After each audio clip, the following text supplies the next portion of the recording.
voisins, amis et frères.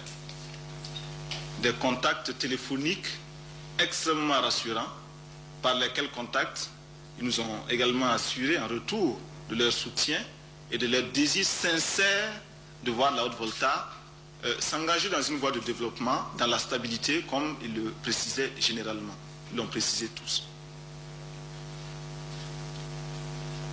Je tiens le président Houphouët-Boigny, le président Eyadema, le président Sékou Touré pour des hommes de parole, des hommes d'honneur, et je n'ai pas de raison d'en douter. Si maintenant il y a des signes d'hostilité, comme vous le dites, il faudrait qu'avec ce que je viens de vous déclarer, vous vous posiez la question aux dirigeants de ces pays pour savoir pourquoi, malgré de telles déclarations, il y a malgré tout des signes d'hostilité contre la Haute-Volta.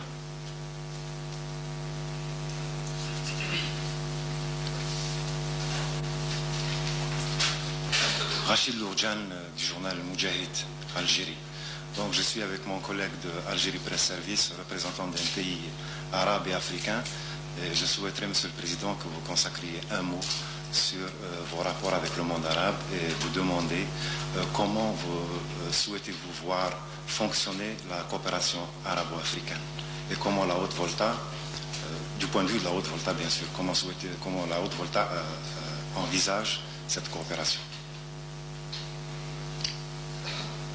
Les peuples arabes et les peuples africains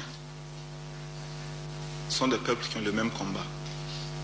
Il y a chez les peuples arabes comme chez les peuples africains la même dictature, le même système d'oppression, le même système d'inféodation et de développement de l'impérialisme.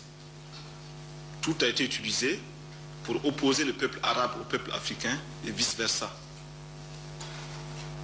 Je ne citerai pas de ville, mais vous avez ces expériences d'arabes et de noirs, d'arabes et de nègres qui s'empoignent régulièrement parce que cela peut alimenter les colonnes de certaines presses.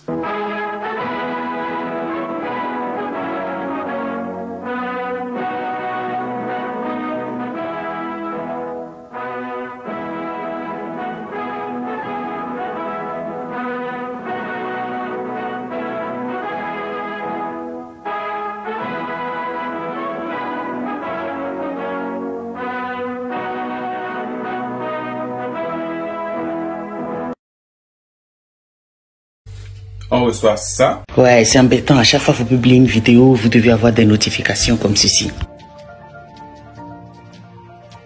Je sais que je crie haut et fort que je suis contre les... Ça. Les sanctions commencent à pleuvoir.